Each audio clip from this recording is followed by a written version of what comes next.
Comforter, which is the Holy Ghost. He shall teach you all things, and bring all things to your remembrance. Christ teaches that the Comforter is the true guide and teacher. The disciple may preach and explain, but the Spirit gives understanding. For the modern Israelite disciple, this is a humbling verse. You cannot force awakening. You cannot open every ear. You cannot make every sheep understand at your timing. Your place is to speak the word faithfully. The Comforter's place is to teach, remind, guide, and awaken according to the will of God. The Comforter testifies of Christ, John 15:26.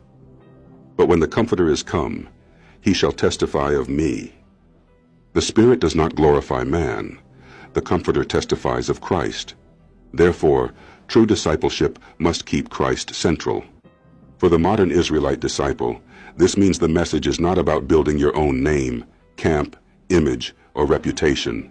The servant points to the king. If your teaching produces loyalty to yourself more than obedience to Christ, something is out of order.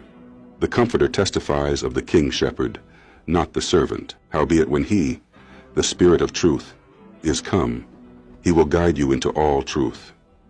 Christ calls him the Spirit of truth. The guidance of the Comforter is not emotional confusion. It leads into truth. For the modern Israelite disciple, this means you must be patient with those learning. Some sheep may not understand everything at once. The Spirit guides. You teach, water, correct, and wait. But this also means the disciple must love truth himself. A man who rejects correction cannot claim to be guided by the Spirit of truth. Led by the Spirit. Romans 8:14. For as many as are led by the Spirit of God, they are the sons of God. Paul connects sonship with being led by the Spirit. This is not merely a title, it is a walk. For the modern Israelite disciple, being led by the Spirit means submitting your judgment, speech, conduct, and teaching to God's order. You do not move as your flesh commands. You move as a servant under authority. A true son is led. A proud man demands to lead himself. Greatness comes through service. Matthew 20:26-28. Whosoever will be great among you, let him be your minister, even as the Son of Man came not to be ministered unto, but to minister. Christ overturns fleshly ambition. In his order, greatness is service. For the modern Israelite disciple, this is central. You are not the king. You are not the owner of the sheep. You are a servant under the king's shepherd. The disciple must not use truth as a throne for pride. He must use truth as a tool for service, correction, healing, and gathering. We are unprofitable servants. Luke 17:10. When ye shall have done all those things which are commanded you, say, we are unprofitable servants. Christ teaches humility even after obedience. The servant does not boast as if God owes him praise. For the modern Israelite disciple, this destroys pride. Even when you preach correctly, teach faithfully, and serve the sheep, you remain a servant. You did not create the truth. You did not choose the sheep. You did not send the Comforter. You simply did what the king commanded. The servant is not greater than his Lord. John 13:14-16. If I then, your Lord and Master, have washed your feet, ye also ought to wash one another's feet. The servant is not greater than his Lord. Christ washed the disciples' feet to show humility and service. If the Master humbled himself, the servant has no right to be proud. For the modern Israelite disciple, this means leadership must be clean, humble, and sacrificial.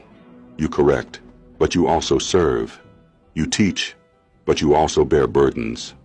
A disciple who refuses humility is not walking after the pattern of Christ. God gives the increase. 1 Corinthians 3:6-7. I have planted, Apollos watered, but God gave the increase.